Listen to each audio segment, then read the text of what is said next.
Film ini akan memberikan contoh-contoh nyata dan praktis yang dapat Anda lakukan untuk menyelamatkan nyawa keluarga dan masyarakat apabila bencana terjadi. Banyak korban meninggal karena kita terlambat melakukan tindakan yang tepat. Ketika bencana terjadi, tidak akan ada orang lain yang dapat menolong Anda selain Anda sendiri. Banyak nyawa hilang atau dapat diselamatkan dalam jam-jam pertama setelah bencana terjadi. Oleh karena itu, semua tergantung Anda untuk cepat bertindak. Masyarakat penting untuk mengetahui tentang pertolongan pertama karena seberapapun hebatnya sebuah fasilitas rumah sakit atau puskesmas, pasti diperlukan waktu untuk menjangkau korban.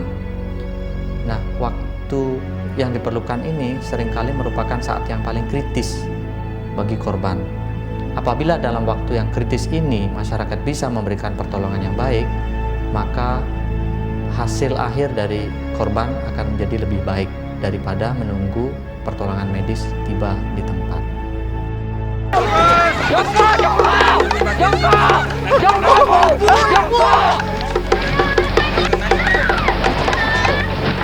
Ingatlah, ketika bencana terjadi, keadaan akan sangat kacau. Semua yang Anda miliki mungkin hancur, banyak orang terdekat Anda mungkin meninggal, dan Anda mungkin berada dalam situasi syok dan panik. Namun, Anda harus mencoba untuk tenang dan melakukan beberapa hal yang terdapat pada tayangan ini. Tetap tenang. Ketika Anda panik, Anda akan susah berpikir secara jernih dan akan membuat keputusan yang tidak tepat. Maka itu, cobalah untuk tetap tenang. Kedua, mintalah bantuan. Gunakan telepon atau radio untuk mencoba menghubungi layanan tanggap darurat yang akan dapat datang dan membantu Anda. Anda harus mencoba untuk tenang dan melakukan beberapa hal yang terdapat pada tayangan ini.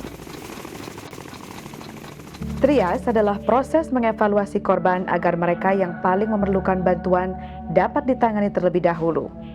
Apabila Anda menemukan beberapa korban pada satu tempat, Anda harus menentukan yang mana yang harus ditangani terlebih dahulu. Jangan dekati korban yang berada di situasi yang berbahaya. Contohnya, korban yang dekat dengan kabel listrik. Jika memungkinkan, lakukan bersama orang lain. Jangan melakukannya sendiri. 2 orang bekerja sama dapat membuahkan hasil yang lebih baik daripada bekerja sendiri. Apabila sesuatu terjadi, Anda dapat saling membantu. Berikut adalah cara yang dapat Anda lakukan. Apabila korban tidak sadarkan diri, segera periksa jalan nafasnya untuk memastikan korban bernafas dengan baik. Angkat dagu korban dan posisikan hidung menghadap ke atas. Amankan belakang kepala korban. Buka mulut korban. Bersihkan mulut korban jika ada benda asing di dalam mulut korban. Anda bisa gunakan baju korban.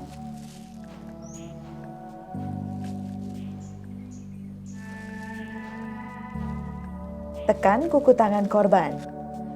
Jika kuku tangan korban ditekan, warna kuku akan berubah putih. Dan pada saat kuku tangan korban dilepas, jika warna kuku kembali dengan cepat ke warna merah, berarti sirkulasi darah korban masih baik.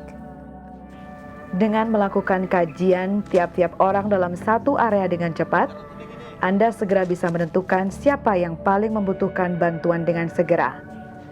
Apabila ada banyak korban, Anda dapat menandai mereka dengan kartu berwarna atau dengan kain.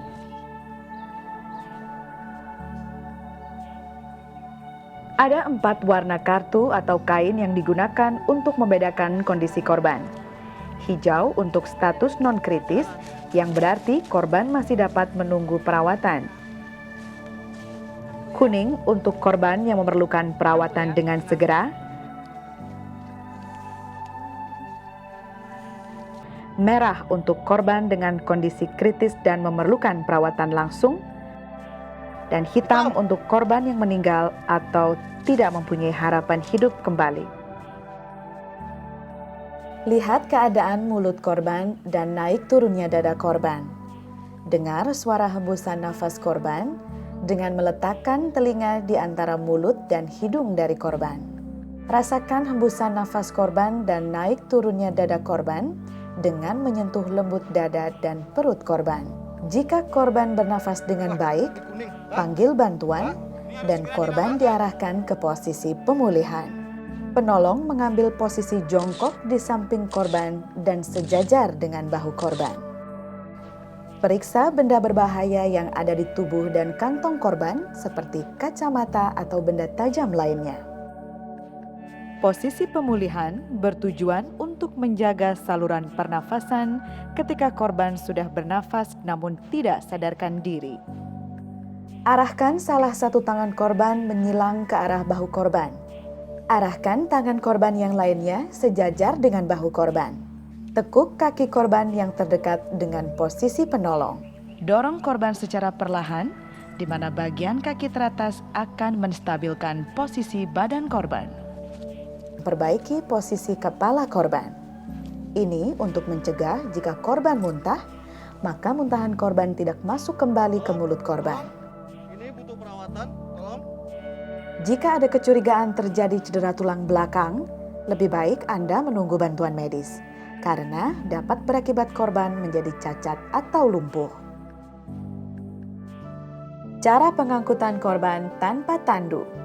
Anda bisa menggunakan pintu atau benda yang memiliki permukaan datar seperti meja. Letakkan pintu di sisi korban. Arahkan korban pada posisi stabil atau lurus. Amankan daerah belakang dan kepala korban. Miringkan korban dan pintu dimasukkan di bawah punggung korban. Kembalikan korban pada posisi semula. Perbaiki posisi badan korban di atas pintu dan juga amankan kepala korban. Anda juga bisa membuat tandu dari 2 sarung dan 2 batang kayu atau bambu seperti dalam tayangan ini.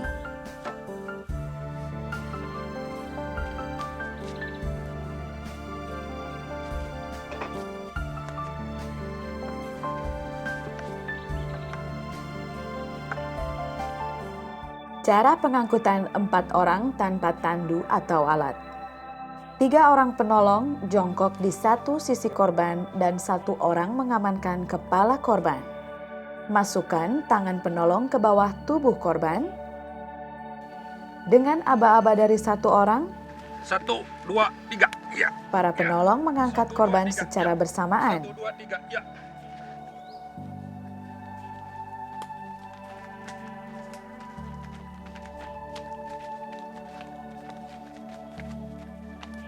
Satu, dua, tiga, ya. 1, 2, 3, ya. 1, 2, 3, ya.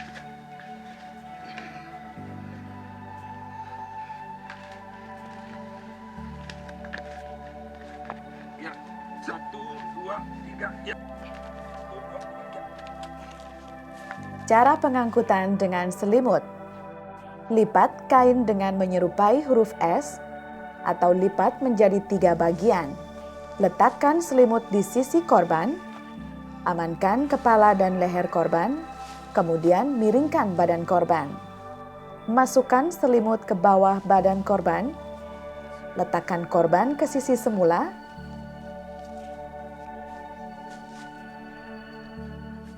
tarik ujung-ujung selimut, dan angkat korban secara perlahan-lahan.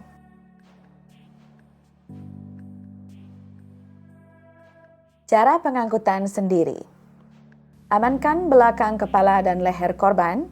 Angkat kepala dan bahu korban. Letakkan di paha dan badan penolong. Silangkan tangan korban ke perut korban. Masukkan tangan penolong melalui sela-sela ketiak korban. Pegang tangan korban dan ambil posisi ancang-ancang untuk berdiri. Tarik korban ke posisi berdiri dan bersandar ke badan penolong. Renggangkan kaki korban dengan melebarkan kaki kanan korban. Lingkarkan tangan kiri korban ke bahu penolong. Letakkan kaki kanan penolong di antara kedua kaki korban melalui bagian depan korban. Masukkan tangan dan bahu penolong ke dalam selangkangan kaki korban, kemudian angkat korban. Pengangkutan dengan kursi. Luruskan posisi korban. Amankan belakang kepala dan leher korban. Angkat kepala dan bahu belakang korban. Silangkan tangan korban ke perut korban. Kemudian letakkan di paha dan perut penolong. Masukkan tangan penolong melalui sela-sela ketiak korban. Pegang korban dengan erat, sementara penolong kedua memegang belakang lutut korban. Angkat korban bersama-sama dan letakkan di atas kursi. Ikat kaki korban di kaki kursi. Sementara badan korban diikat di sandaran kursi.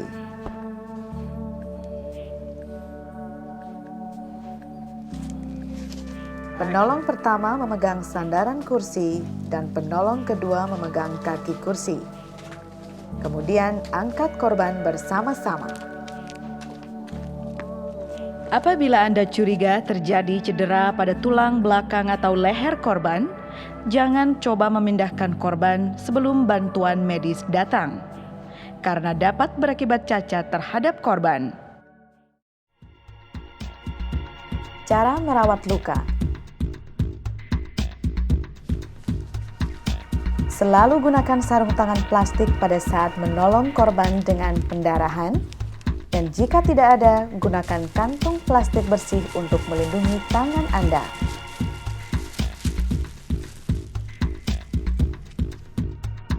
Menggunakan perban untuk membalut.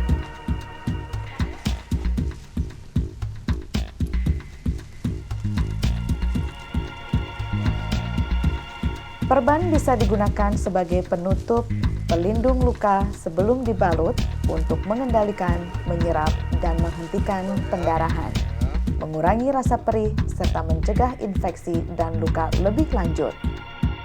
Usahakan untuk menggunakan perban yang steril. Jika tidak ada, gunakan kain bersih yang menyerap.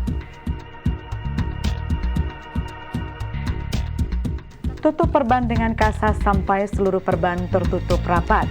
Jangan lupa tenangkan korban selama proses pembalutan luka dilakukan.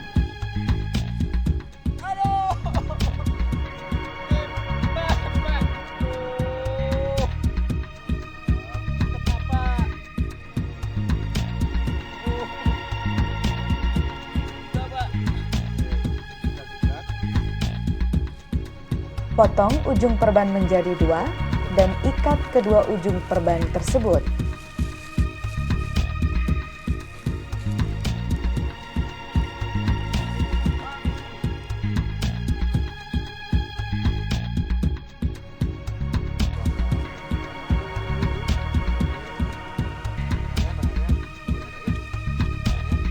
Perhatikan untuk tidak mengikat terlalu kencang. Ya, pelan-pelan. Ya, sekarang pegang sebelah sini, Pak. Ya, pegang ya. Tahan ya. Oke, tunggu bentar, Pak ya. Sehat dulu, Pak. Pertolongan pertama pada luka bakar.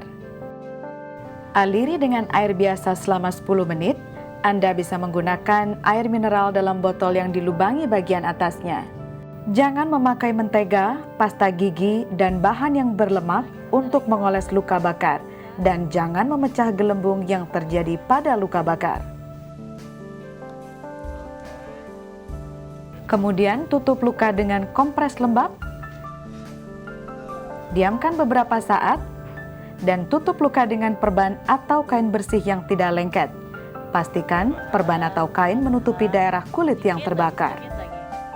Apabila korban sadar dan meminta minum, beri minum air hangat karena air membantu menggantikan cairan yang hilang. Cara membuat penyangga atau bidai. Penyangga digunakan untuk mencegah bagian badan yang retak bertambah parah dari gerakan pada saat menunggu bantuan medis datang. Anda bisa menggunakan kayu dan balut dengan kain atau kertas. Pastikan bidai yang dipakai cukup panjang untuk melewati semua sendi-sendi, contohnya lutut dan mata kaki, atau pergelangan tangan dan siku, agar bagian tubuh yang terluka tidak bergerak.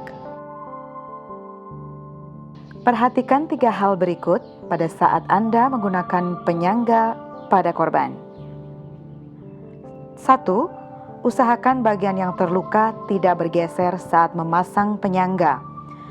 2. Penyangga harus cukup panjang sampai kedua ujungnya menjangkau bagian yang retak.